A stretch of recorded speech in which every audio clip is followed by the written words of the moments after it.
Hi, and welcome to our first episode of The Grey Matter. I am Vasil Terapov. And I'm Jennifer Sandmeyer. This is a new podcast series we have introduced that will dive into the depths of human psychology, all throughout history. But we can't fit that all into one episode, can we? What are we covering today? Well, today's episode is one I'm really excited for. You see, we were both reading this book recently, and we both thought it was fantastic. It's called All Quiet on the Western Front, and it's written by Erich Maria Remarque. Definitely. If you haven't gone around to reading it yet, it's definitely worth a read. We both love the book. However, I do want to mention that it is a very heavy story. It covers extreme topics that take some time to digest. The book tells a story of an 18-year-old German boy by the name Paul Brammer and his experiences as he is thrust into the hell of World War I. The book starts off with Paul and his friends, all recently enlisted soldiers fighting for Germany in the World War I, talking about the previous day's losses in the war and now their greater supply of food. The book follows Paul and his friends as they fight during the war, come back home, and experience war again, experiencing death, questioning the very reason they're even fighting to begin with. Remarque's writing is descriptive, relatable, and touches on a lot of heavy topics. However, there's one topic that was a very big factor throughout the book, and it was present perhaps more than others. It's called post-traumatic stress disorder, which is described as a mental and behavioral disorder that can develop because of exposure to a traumatic event. Experiencing the horrid atrocities that happened during World War I left Ballmer lost and traumatized. This left us with a lot of questions that we will be addressing one by one today. And the very first one was, when did PTSD, as we see in this book, really start?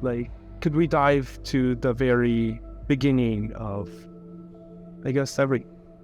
Yeah, and we would have to go back a really long time, even before there's written history. So we wouldn't really be able to know about it, as it is not something we've been able to learn about.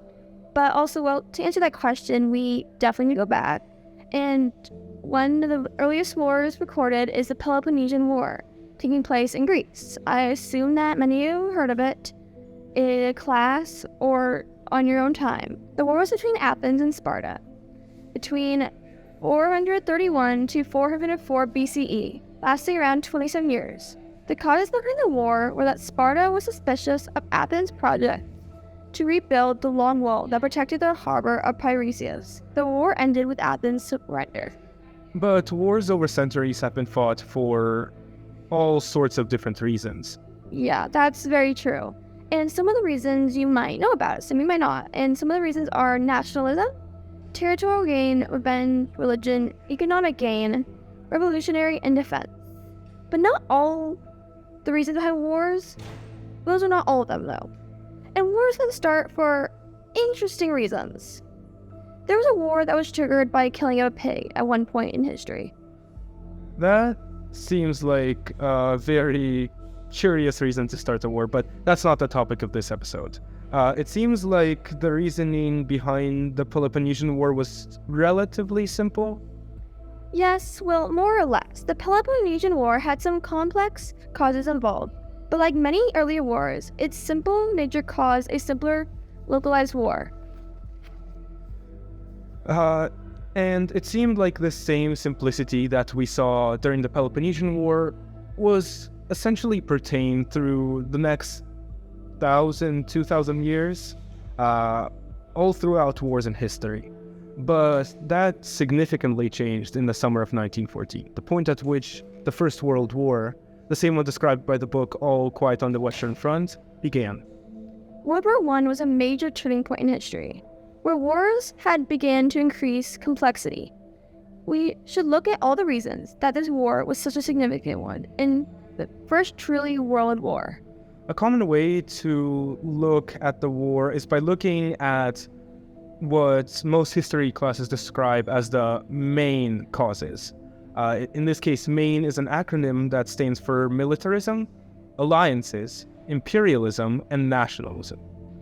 For those who don't know what some of those words might mean or how we're going to apply them, can you explain what those mean? Of course.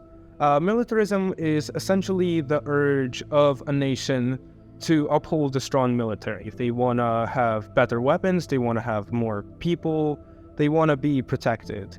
Prior to the First World War, the Industrial Revolution changed the way we approach technology across the world by introducing steam power and coal and all sorts of new revolutions in technology.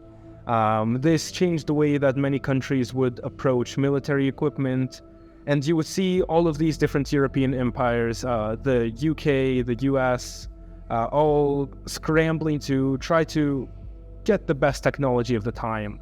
It's important to mention that Japan was a very big empire at the time, though it is not part of what is considered the Western Hemisphere. Yes, and you might hear about militarism on the news, or you might see some propaganda for it, such as videos for recruiting, like joining the Army or the Navy. Then also, a lot of this is also kind of like what tech companies are now doing with the AI. Yeah, you can see almost everyone scrambling to try to get the best version of GPT, the best API, all sorts of things. But they see a new opportunity and they take it.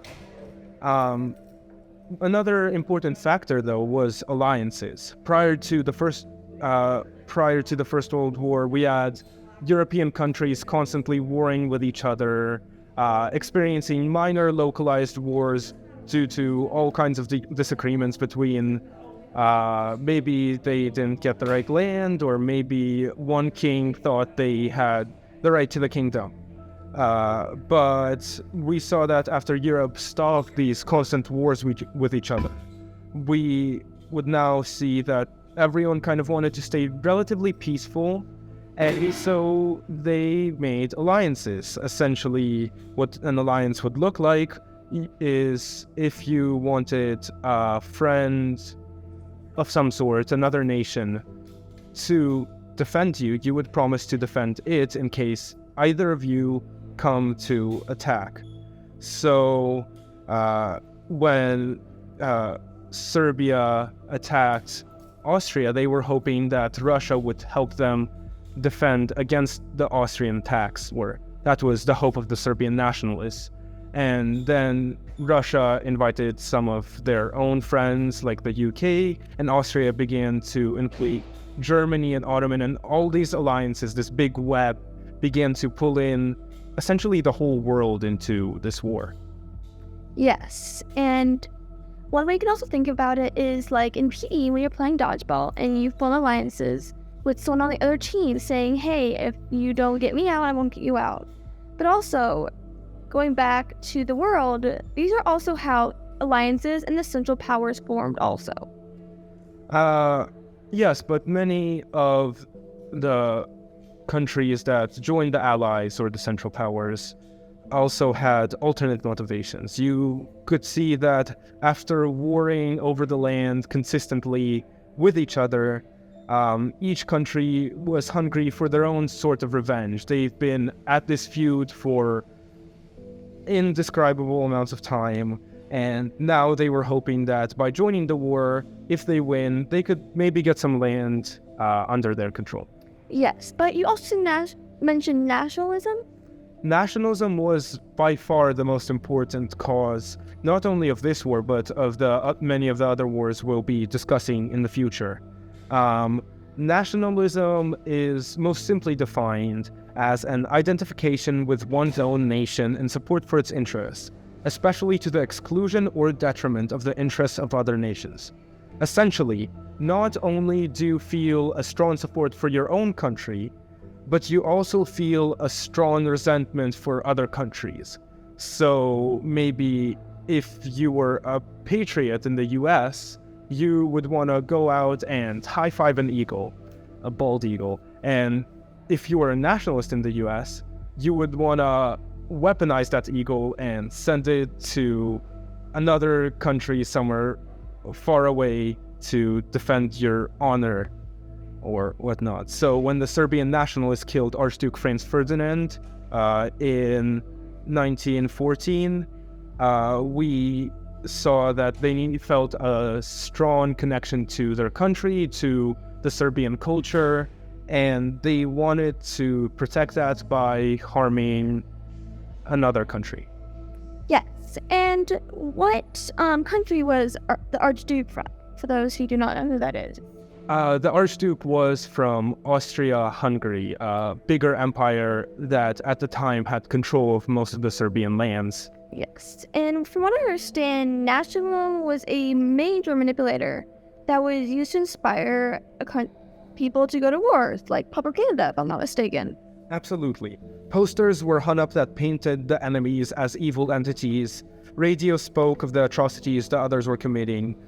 People already liked their own country. They were born in it and they felt a connection to it. And so they saw this propaganda and their love was suddenly weaponized into a hatred for others. We can see this with Paul Ballmer and how his teacher in the book tries to get him into this location where he tells them all about like the Great War and how it's going to protect their country and how they're coming back heroes.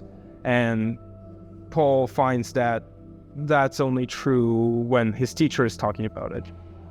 Yes, but the war itself wasn't so simple either, if I'm not mistaken.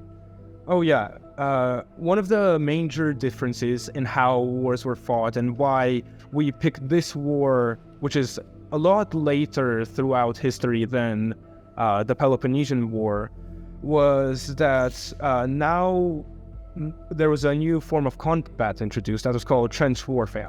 Essentially, you would have both sides of the war digging massive trenches stretching ridiculous distances, and they would sit in them for years, barely advancing, because as soon as you advance, the newly developed machine guns would take down your troops in large masses. So you couldn't move forward. You can't really move back because you're trying to defend your position. So you're sitting in this trench in a sort of stalemate for maybe a year, maybe 4. Yeah. And if you've ever seen a war movie, there's definitely probably a point where they are in the trenches leaning against the wall, like, and it's fires all around. But it's not like you're safe once you're in the trenches, right? Oh, definitely not. Planes were bombing both trenches and civilian areas. Grenades at that time had been developed, so you would see grenades flying in. Many gas weapons that would later be banned were created and utilized heavily during World War I. And you would be sitting for a year or maybe more in a small hole filled with thousands of soldiers. There would be no hygiene, there would be little food, and there's constant bombing going around it. Yes, and it's even possible you could be stuck in the trenches with dead bodies, which is definitely something that you hopefully never have to experience, but for those who did, it was very traumatic. And this was a very horrible events that are happening. And due to the fact that trench warfare would mean neither side is advancing, you would see this war, which the world thought would end in a year, maybe maximum. Everyone was saying, oh yeah, this war will end by Christmas, this war will end by Christmas. And then Christmas comes, the war hasn't ended, and another 3 years pass before the world finally comes to a truce. That's very true. Things were never the same for most people after the war. The phrase lost generation describes the disillusionment that expressly intellectuals and creatives felt after all the deaths and carnage of World War I. The loss of faith in traditional values and ideals led many who came of age during World War I to become hedonistic, rebellious, aimless, basically lost.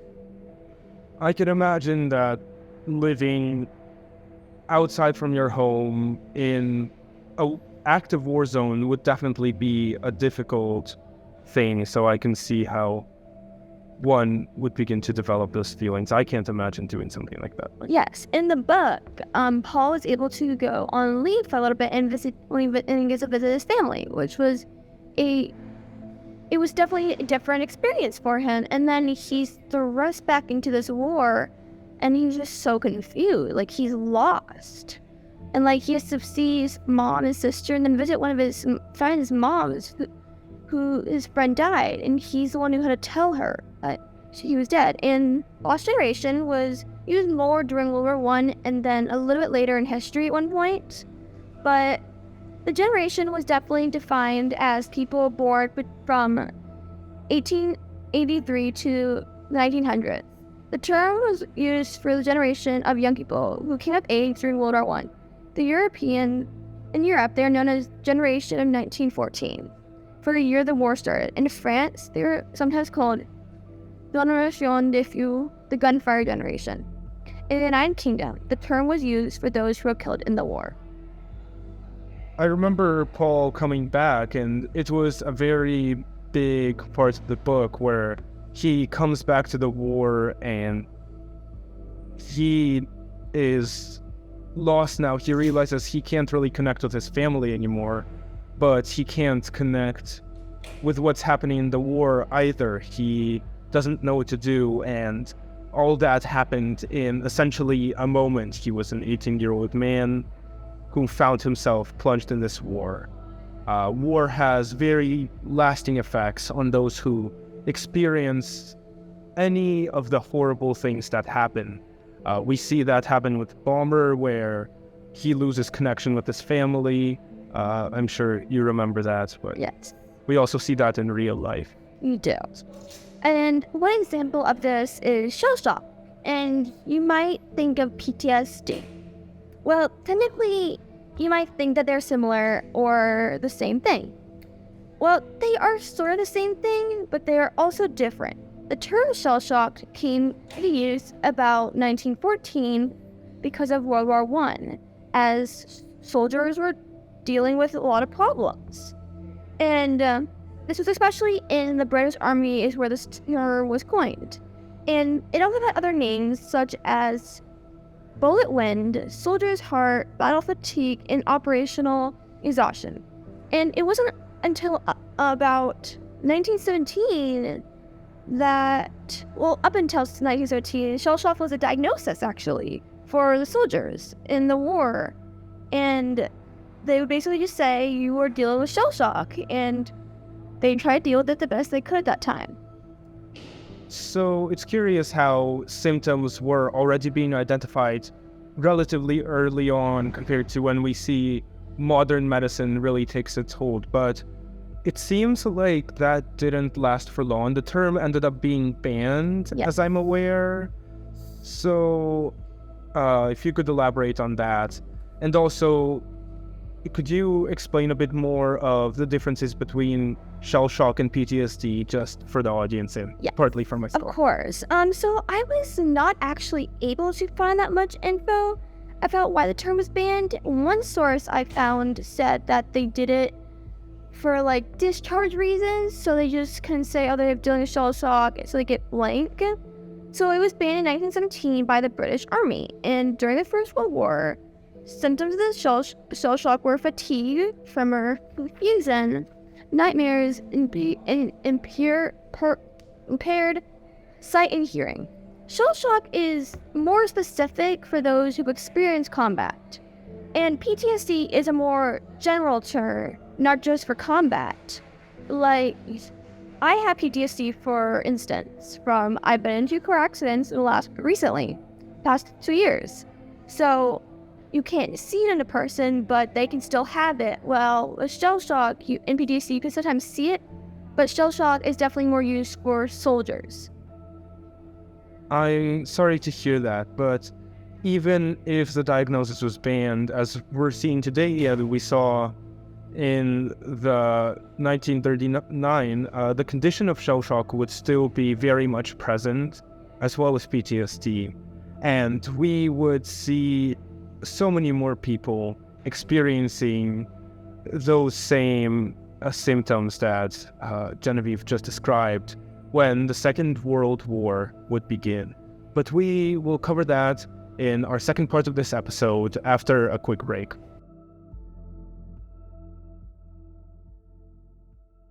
So, it's Friday night dinner. All of a sudden, boom, boom. The kid's like, Dad, what is that? And you, Gecko, go roar! Huh? It's a bit too aggressive, isn't it? Okay, yeah, sure, rewind it. How about this? Beg your pardon, but bundling your home and car insurance could save you hundreds. And then the neighbors are like, giant gecko? Huh? Who? The little girl's like, hi, Gecko. Well, quite the commercial. Yeah, I know, right? See how much you could save by bundling with Geico.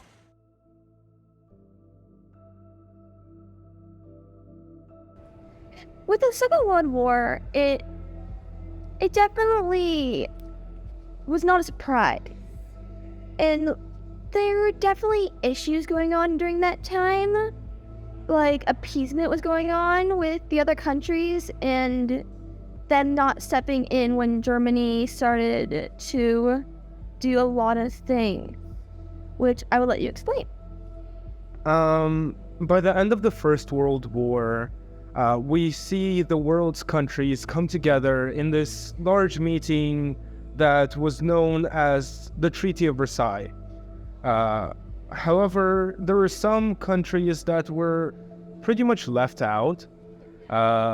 This included most of the Central Powers, so you wouldn't be seeing the Ottoman Empire, you wouldn't be seeing Austria-Hungary because it was breaking up, and you wouldn't be seeing Germany either because nobody at that point trusted Germany. They were to blame at that point in time. Yeah, and this meant that a lot of the voting, a lot of the decisions were made by the victors, and you would see that the Austria-Hungary Empire is falling apart. The Ottomans were already weakened and didn't have as much power as they had before, and so the biggest part of the blame would be placed on Germany by the Allies. They would, in the Treaty of Versailles, say that Germany is at fault for the entirety of the war and force Germany to demilitarize, to pay for any damages during the war, and to, I think it was, give up all of their land outside of Germany, which was a pretty big hit, especially on German pride. You might also learn about this in high school, as I am right now. And I remember that there was a part of Germany that they were not allowed to have the military in, but they did do it anyway. And, well, but Germany didn't like taking on the blame, if I'm not mistaken. Of course not. By the end of the war, they were heavily weakened financially, but so were a lot of the countries. And you see Germany's allies falling into pieces, the Ottomans and the Austria-Hungary Empire, as we have mentioned. And you'll find that Germany's government was also in the shaky place where they didn't really know how to best organize themselves.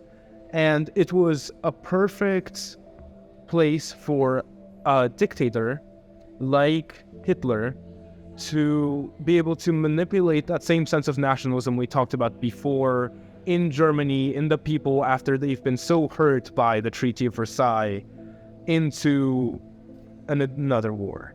You've probably heard of Hitler. He definitely played a big role in history. Is definitely a name I've known for years. Like, I knew who that was even before I learned, like, who he actually was. Like, I knew what he had done, but not to the detail I do now. And if nationalism was one of the causes of the war, are the other three also present here, which are, I want to say, imperialism, Militarism? militarism, and then there's one more I can never remember. Allies. Allies. Of course. As the saying goes, history does repeat itself, and that is no exception in this case.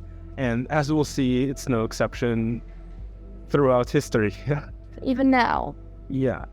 After the war, everyone was scrambling for their new alliances. You have some already being formed because of the Allies and their allegiances prior, but you will also see new ones like Italy trying to, at this point, side with Germany because of their new dictator that's rising. And you'll also see that Germany, though they were demilitarized, are now returning to militarization. They are constantly trying to work their way up to a point where they can begin to invade other countries due to Adolf Hitler's rule. But you'll also see all the other countries now wary after the First World War, but also finding themselves with a lot more technology to be able to be used, kind of doing their best to scrap together what new supplies, new engineering they could. So you'd see that Germany eventually built up a war army and a war that started off in Poland. And this war, once again, dragged on for many years, with neither side doing much to progress. And many forgot what they fought for, like we saw Balmer doing, like we saw happening in World War I. The conditions were once again atrocious because it is war. You have very little rest. You're lucky to have any sort of hygiene. It's very tough. And deceptive propaganda was plastered all over the place. That's also a very common theme. Through the two world wars, which one was more devastating? Was it World War I or was it World War II? It is difficult to compare wars like that, but if we look... I'm talking about like the death toll. The death toll was greater in World War II. We see that World War II also has a lot of atrocities happening at a scale that we've never seen. Yes, it's very important to mention these because they have played a very important role in history. And they are committed all around the world, but not on the level that some of them were back then. Yes, the whole world would engage in a series of unspeakable acts on an incomprehensible scale. Just so many people gone, and we can't put the blame of these only on Adolf Hitler or someone. These atrocities were happening all across the world by a large majority of countries. You'd see that under Hitler's lead, the Holocaust would be a thing where German troops would begin to commit mass genocide against the Jewish people, but also other minorities that didn't fit this perfect Aryan image that we see Hitler trying to push and kind of enforce with the nationalistic feelings of his people. We also would see that the Soviet Union would begin massacring Slavic minorities that were under their control due to a series of reasons. There would be they're trying to feed their own people, so they're not sending supplies or food to these minorities that they don't believe deserve it, I guess, but also for all sorts of reasons that we can't get into in this episode. You'll also see the United States launching the deadliest bomb to ever be seen in the world on Hiroshima that caused just an unimaginable amount of death in seconds, later followed by a second atomic bomb. Yes, and I want to say that what the U.S. did was absolutely atrocious, and one of the worst parts about it is that they were bombing civilians who didn't really have a big part in the war. And also, when we talk about Hitler's perfect image, another way you could think about this in modern terms is with like having the perfect body. Like online, you'll see body stereotypes like saying, oh, if you're not within certain blank, you don't have the body that everyone wants. Like almost like what you look like is not good enough. And this war definitely was very taxing, and it'd be really interesting to see how this would what this would be like for a young soldier. Yeah, I am curious if you could tell us more about how this sort of psychological toll was seen and diagnosed both medically and just in everyday life during and after World War II. So a old saying that I found is that it says, stay alive and stay alert and stay alive. And it's an old saying from the Army. And I thought that it was very relevant to what we were talking about. Because during this war, PTSD was actually not a diagnosis yet. But also, shell shock the term had been banned for a diagnosis. So where does that leave them? So at that time, they kind of still technically had shell shock, but they just called it by a different name. But it was basically the same thing. Instead, it was called combat fatigue or battle fatigue. And you would see this term being used medically too? This kind of feel... They can't say shell shock, so they're trying to kind of go around it. More... PTSD was not recognized yet. It is not recognized until later, which I'll talk about soon, hopefully. And while just World War II is an interesting topic by itself, we have to move on today. Maybe we'll come back to it in another episode. Yeah. To give a comprehensive overview, we need to cover a lot of different content, and the next section that is important to note throughout US history, where we can see these psychological tolls at the front, is the Vietnam War. And guess what? We're seeing a lot of those very same causes that happened during World War I, that happened during World War II, rise up again. With the rise of the Soviet Union after World War II and increase in its people's nationalism, now that they have rebelled and they've established a somewhat stable country after Stalin's work and the such, we see that the people inside are feeling very confident about their nation. Yeah. And we find ourselves once again in a war, this time between two of the world's superpowers, both hungry for allies and many more things, the Soviet Union and the USA. Yeah. Do you know how soon did we get involved in this war? Because in World War I and II, we did not get involved until a couple years in. Like for World War I, we didn't get in until I was not sure, a couple years in, after I wanted to say our allies need help. It was the... Oh yes, it was when there was a submarine that had American civilians, I think, was attacked, and then for World War II, it was when Pearl. Yes.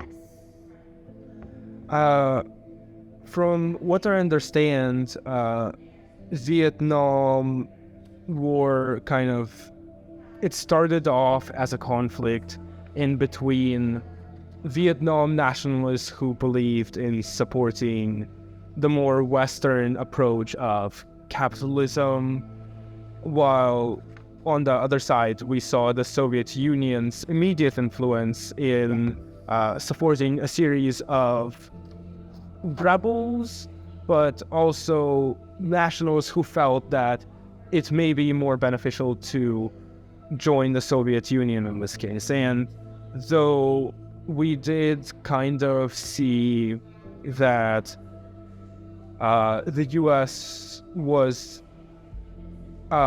an influence on the thoughts of the Vietnam nationalists who fought against the Soviet Union. We didn't really see the US stepping in for a couple of years, though this war is not long.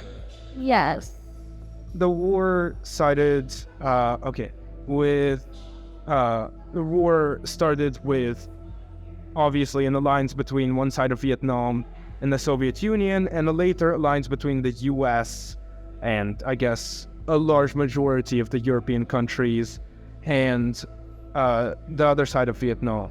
And it didn't take the country long after weapons were pulled in and more troops were sent in to essentially plunge into one of the longest wars that the US has indirectly experienced, which was the Vietnam War. It lasted almost 20 years. Not all of it was the US's work, but you see soldiers come from opposite sides of the world to this jungle, far away from their homes, and for incredible amounts of times. And this proxy war that was meant to last a couple of years turned out into bloody and dragged out conflict. Yes, the Vietnam War also faced a lot of backlash from civilians. They were seeing these horrific images of what was happening on TV, and also the war was so lengthy. They didn't expect that, and it turned many against the war. And in October of 1967, there was a protest of about 35,000 demonstrators against the war outside the Pentagon. Some of the protests turned violent, and these protests started the Atwater movement, which I was not able to find that much information on. I'm pretty sure there's a lot, I just was not able to find it. But the Atwater movement wasn't the only part of the protest. There were thousands of peoples across the world. You wouldn't only see the US participating, you'd see the UK have protests of their own, and everyone was just shouting for the US to withdraw from Vietnam at this point. They did not want to continue sending in soldiers, but even when the US withdrew from battle and the war was finished, the treaty was signed, it seemed like many of the soldiers came back very much changed. Yes. And many of you have probably heard of PTSD, which stands for post-traumatic stress disorder. And it was not recognized until the 1980s, which is closer to, I want to say, us than it was to the First World War. I could actually be wrong with my math there, so do not quote me on that. Okay. In the U.S. alone, about 3.6 adults suffer from PTSD, and that is 26%. Yeah, sorry. That is about 5.2 million people. And about 7.8 million people in the US will experience PTSD. And PTSD can look different for everyone, and you might not even be able to notice. As someone with PTSD, it can be hard to function, as it took me a really long time to start driving again. And I kind of had to get over the fear. Like, my body would just clench up anytime I was in a car. I've definitely gotten better at it. And when I was researching PTSD, it says that women are more likely to develop PTSD than men. And then also there are other biological factors, such as genes. And I'm not saying that men are stronger than women. I'm just saying that men and women experience different traumas than each other. Yeah, that's true, and there's a lot more we could even talk about just the research of PTSD. Yes, that could be a whole other episode. Yeah. There is just so much depth into it, and it's a very interesting topic. If you want to look it up yourself, you should. It's a very interesting topic. Yeah, there's Wikipedia pages written, whole books, Psychology, content. books. But for now, could you provide us a couple examples of symptoms of PTSD and how this was all seen after the Vietnam War? What kind of